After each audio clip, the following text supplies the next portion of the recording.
sama-sama. Jadi untuk Mika, Sanda, Peggy kalau duduk di depan, kosong ya meja di depan.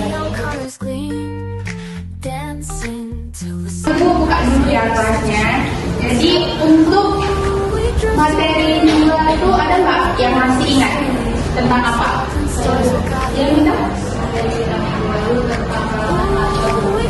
Ya benar, tentang peralatan kantor. Kenapa peralatan kantor itu penting? Kamu tahu? Tahu. Ya, Najwa.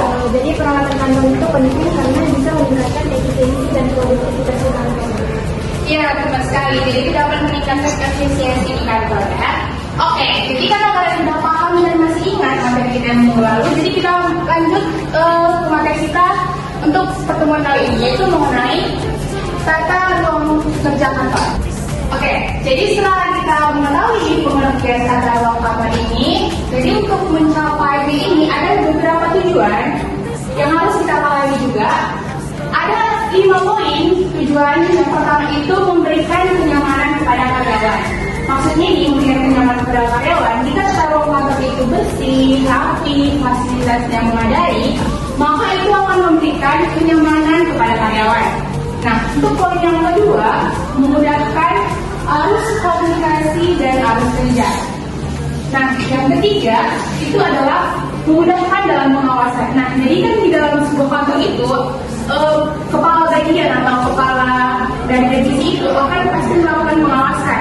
Jika tata ruang kantornya itu bagus, maka ketika dalam pengawasan itu divisi itu akan mudah nih melihat kinerja dari karyawannya. Nah, yang keempat itu memberikan rasa aman dan keluasan pribadi. Yang terakhir itu memberikan pencitraan yang baik. Nah, memberikan pencitraan yang baik ini pasti kan di dalam suatu perusahaan itu nanti ada yang berwujud seperti mitra yang lain, atau ada tamu, atau ada undangan yang datang ke sebuah perusahaan. Jadi kalau misalnya dalam sebuah kantor itu memiliki layout yang bagus, fasilitas yang bagus, nah itu akan memberikan pencitraan yang baik untuk perusahaan tersebut. Jadi setelah kita pahami tentang tujuan-tujuan tadi, untuk mencapai tujuan itu ada prinsip yang harus kita pahami juga. Prinsip-prinsip dalam tata ruang kantor. Yang pertama itu adalah bagian fungsi kerja yang berhubungan ditempatkan berdekatan. Misalnya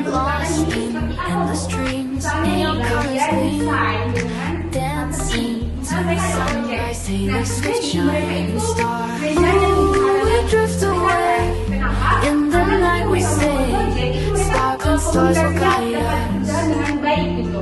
Kan cara ada materi lain. Nah, yang kedua, pengembangan kantor dilakukan dengan karyawan. Yang ketiga itu ada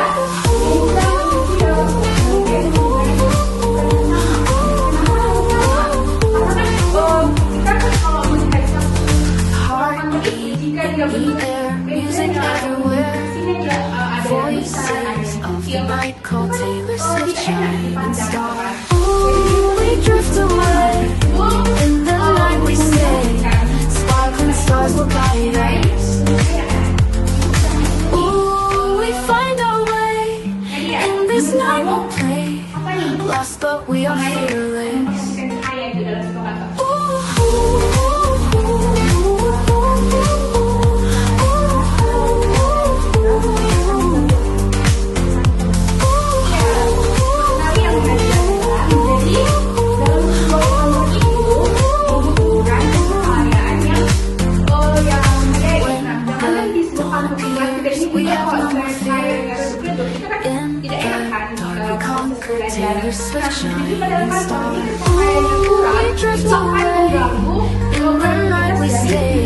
Sparkling stars will guide us.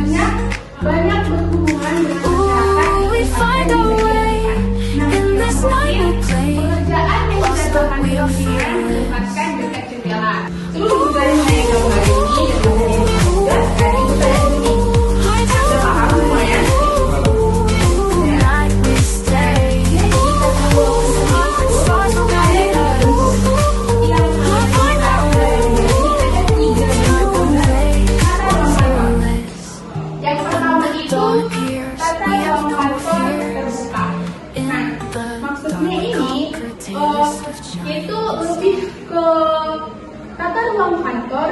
yang memudahkan karyawan dalam berkomunikasi. Kenapa memudahkan karyawan dalam berkomunikasi? Kenapa itu? Kenapa tata ruang kantor itu yang pertama memudahkan karyawan untuk berkomunikasi? Kalau misalnya ada ruang kantor yang buat acara, contoh bisa saya di sini, bisa saya jauh kali, kan susah tuh. Tapi kalau kayak gitu kan enak kan kita lihat. Kalau perlu Betul ya, jadi itu kan ada skanya kan kayak yang 2-3 gitu kan. Nah, jadi itu memudahkan karyawan untuk berkomunikasi. Benar sekali kata Ibu. Tapi aku ikut Ibu. Bagus ya. Oke, lanjut ke poin yang kedua, ruang kantor tertutup. Nah, yang terakhir, ruang kantor semi tertutup. Kita masuk ke faktor-faktor yang mempengaruhi tata ruang. Yang pertama, sistem pencahayaan dan penerangan. Yang kedua, sistem penataan suara. Yang ketiga, sistem warna. Yang keempat, sistem pengaturan udara ruangan. Oke, ini materi terakhir mengenai prosedur dalam tata ruang kerja. Jadi, prosedur dalam tata ruang kerja ini yang pertama, prosedur perencanaan tata ruang kerja. Selanjutnya ada prosedur pemeliharaan tata ruang kerja. Jadi, ini adalah materi kita yang terakhir. Jadi, kita kembali berkas. Mengenai materi kita ini dari awal sampai dengan materi yang terakhir ada yang dikenalkan. teman kita yang sedang emosi, jadi kurang nyaman. Kalau tertutup gimana? Tapi jika bosan tertutup ini, jadi masing-masing. Terima kasih, jawabannya bagus ya. Oke, jadi sebenarnya ini bagus semua. Semua tergantung dari semua itu menentukan mau bagaimana. Kalau misalnya yang bilang ruang kantor terbuka, nah saya ada yang musik gitu kan.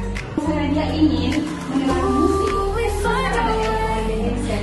Dan mungkin berani menggunakan itu karena kalau bisa pribadi itu kalau kita menggunakan lebih enak kita mendengarkan daripada kita sampai dia orang semua tahu. Tapi itu akan mengganggu efektivitas kan? Jadi kita akan tertutup nih. Oke, ada lagi yang bertanya? Ada? Ya, tapi udah paham semuanya. Oke, jangan yang gak pahami, ini ada dua soal. Jadi satu soal ini kan berjalan sekarang, itu waktunya 10 menit. Ini Bu ada kasih lembar jawabannya langsung, jadi kalian langsung tulis jawabannya. Masa tulis soal ya, langsung pemahaman kalian saja. Kerjakan sekarang dalam waktu 10 menit. Sekarang. Street lights glowing bright, shadows come alive. City never sleeps, no Taylor Swift shining star. Lost in endless dreams, neon colors gleam. Dancing. Oke, cukup.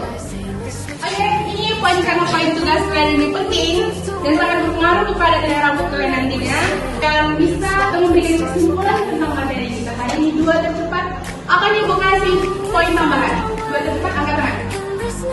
Suka, tadi cuma suka. Oke, sekian coba berikan kesimpulannya. Menurut saya, Bu, tata ruang kantor adalah pengaturan ruang kerja yang tujuan untuk meningkatkan efisiensi, kenyamanan, dan citra perusahaan dengan fungsi tertentu. Oke, bagus. Kamu ya, itu. Baca lagi. Jadi menurut saya Bu, prinsip tata ruang kantor itu mencakup percepatan peralatan yang efisien, pencahayaan yang cukup, serta pembagian area kerja yang mendukung produktivitas karyawan. Oke, bagus. Kasih bulan untuk dua teman saya. Teman saya ini dapat 2 poin yang kalian tidak, jadi belajar yang bagus. Oke, jadi kesimpulan dari semua dari kita ini adalah tata ruang kantor adalah proses perencanaan dan pengarahkan ruang kerja secara optimal untuk mendukung efisiensi, kenyamanan, dan produktivitas karyawan. Nah, jadi karena Ibu perhatikan dari kalian untuk memperhatikan materi yang Ibu sampaikan, jadi Ibu ucapkan terima kasih atas perhatian kalian semua. Materi kita hari ini sudah berakhir. Oke, selamat siang anak-anak Ibu. Taylor Swift shining star. Ooh, we drift away.